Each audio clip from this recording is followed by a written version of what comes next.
בוקר טוב, בוקר יפה, משפחה. מה זה? אנחנו לוחות היום יום כיפור. צום קל. Namutse neza maje kubasuza bifuza amahoro y'Imana. Uyu munsi tugiye kureba iki? Tugiye kureba umunsi wa Yom Kippur uhuriranye n'isabato. Tugane no ku isabato, umunsi Imana yashyizeho kugira ngo bibe urwibutso hagati yacu n'Imana yaturemye. Tzom kal, wibabaze buhoro. Uyu ni wa munsi Yom Kippur, umunsi twihana ibyaha byacu tukabyanga kugira ngo uwaturemye abiduhanagureho akoresha amaraso y'umwami wacu Yeshua Hamashiach, ariwe benshi bita Kristo. Uyu munsi rero tukaba tugiye kuganira ku isabato. Twari tugiye gusoma mu Baroma 14:5 kugeza kuri 11. Ubundi tuganireho twiyibutse ko umunsi w'isabato ari umunsi w'isezerano hagati yacu n'Imana yaturemye, kugira ngo bijye bitwibutsa iteka ko dufite umwami wacu Imana rurema yaturemye. Abaroma 14:5 kugeza kuri 11. Umuntu umwe yubaha umunsi umwe kurutisha iyindi, naho undi akubaha iminsi yose akayihwanya. Umuntu wese namenye adashidikanya mu mutima we, umenye udashidikanya mu mutima wawe, urobanura umunsi wari wo, abarobanura kubw'umwami wacu, urya arya kubw'umwami wacu ugashima Imana, kandi utarya yanga kurya kubw'umwami wacu nawe agashima Imana. Nta muntu muri twe uriho kubwe cyangwa upfa kubwe, nta ubaho cyangwa ngo apfe kubwe, byose ni kubw'Imana. Imana yaturemye, byose bikorerwa kubera Imana. Niba turiho kubw'umwami, kandi niba dupfa kubw'umwami nabwo.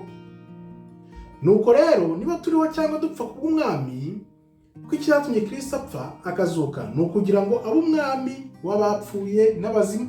Kristo yapfiriyeho kugira ngo aganze urupfu rugende ruhere. Niyo mpamvu Kristo yapfuye, arahambwa, arazuka ku munsi wa gatatu kugira ngo koko aneshe urupfu burundu.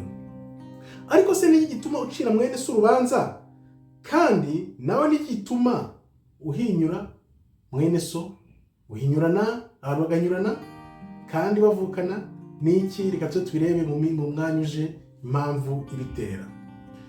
Twese tuzahagarara imbere y'intebe y'Imana, imbere y'urubanza rw'Imana, kuko byanditse ngo Uwiteka aravuga ati, ndahiye ko amafi yose azamfukamira kandi indimi zose zizavuga ishimwe ry'Imana.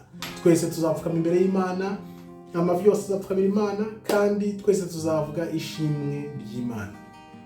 Hano rero Imana yashatse kutubwira iki?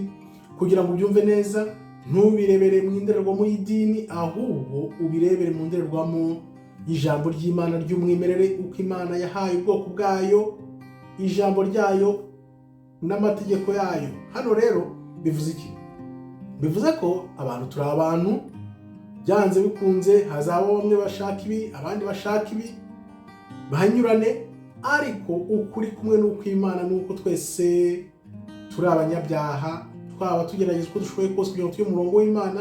Byanze bikunze ntihazabona ikitugaragaraho tutubahirije, kubera tutubahiriza ngo dukunde Imana 100%. Bivuze iki rero? Umunsi w'Imana, umunsi w'isabato tugomba kuwuzirikana, tukawuzirikana ko yawuduhaye ari umunsi wa karindwi. Niwo munsi wa karindwi yaduhaye, ari wo munsi wa gatandatu. Ubundi umunsi wa mbere ni ku cyumweru. Nakubwiye ko barabihinduye byose, bahindura amakalendari, ariko iki ngiki akaba ari igihe kigeze. Imana yasezeranyije ko ubwenge n'ijambo ryayo ry'umwimerere bizongera bikatugarukaho, noneho tukagira bwa bumenyi twahishwe.